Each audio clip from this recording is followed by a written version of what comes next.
I'm Richard Brown. I'm with the Southern Baptist Disaster Relief in Oklahoma.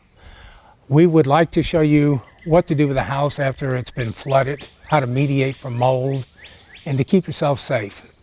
First thing you want to do is look at the ridge line on the house when you walk up to it, and look at the hip lines and make sure there's nothing sagging on them to make sure the structure is safe, and then to look at the exterior walls and make sure there's nothing kicked in or kicked out on the walls as well to make sure that the structure is safe to go in. And at this point, we're going to go into the house and see what we do inside to mediate there.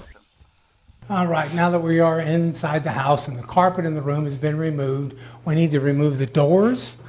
And as this is a hollow core door and it can be saved, all you have to do is remove the door and take it out and spray it and process so it'll be clean and sanitized. You need to remove the wall plates, and you want to make sure that the electricity in the house is off so nobody gets hurt because of the electricity, so you check your circuit breakers.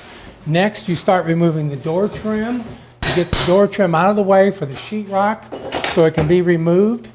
And you also have to do the floor trim as well. All right, now we're going to do the exterior wall. We're going to measure down 6 feet on the exterior wall, starting on the exterior, so we know exactly how far the water has wicked up the insulation on the outside of the walls. And then we will, once we have measured down the 6 foot for a 2 foot mark, we're going to snap a chalk line so we can cut it out. Now that you have the sheetrock marked with a chalk line, you take a utility knife and you cut along the chalk line so that you can remove the sheetrock right at the 2 foot mark.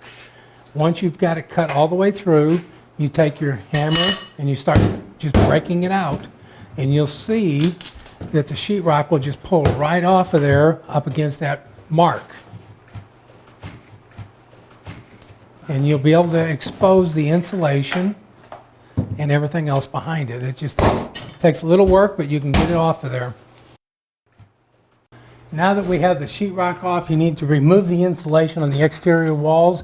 You cut it right where the sheetrock's out, and you pull it out, and you can see that this insulation is wet and dripping with water.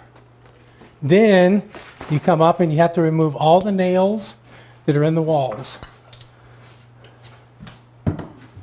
Take them all out because contractors need those out so that they can replace the new sheetrock. You'll see that there's a lot of different flooring options in a home. This house is on a slab, which means it's cement floor, and this ceramic tile is put right on the slab. This does not have to be removed because you can spray this right on the slab and it will mediate the mold. You can also see that we have removed the carpeting in this home and the tack strips. It's already been taken up. It's one of the first things we do when we come into a home.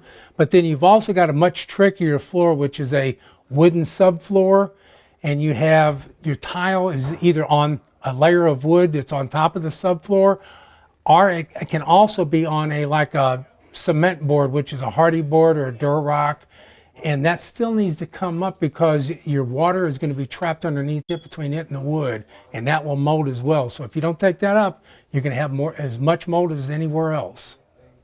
All right, we're at a point now where it's really hard on homeowners to understand, but you can show them why the cabinetry and countertops have to come out. You can see as you look at the sheetrock that the cabinets are actually put on over the top of the sheetrock and it's moist. The mold will be trapped in there, and then you can also see the wainscoting that is on over the top of the sheetrock. It's going to have to come off to get to that sheetrock. And then as you come into the bathroom, you can actually see the tile that is set on the sheetrock, so it's going to have to come out. You have to remember that there is mold trapped behind there. With the moisture on the sheetrock, it will mold, and if you don't get it out, you're going to be in a lot of trouble in the long run, and it's easier to do it now. We're at the point now where we're ready to start spraying. You can see we have the door trim off. We have the sheetrock out at 2 foot. You can see the water level on the exterior walls, and now Lance is spraying. The insulation's out. He's going to spray the walls, all the studs, and when he gets done with the walls and studs, he'll spray the floor. I hope this video has been help to you. We do this because we are the hands and feet of Jesus Christ to the community, and you can see there's a lot of devastation, a lot of debris that comes out of a home. If you need more help from us, you can get a hold of us at okdisasterhelp.org. And there are also 42 other conventions in the United States that you can contact in your specific state to get help. God bless you.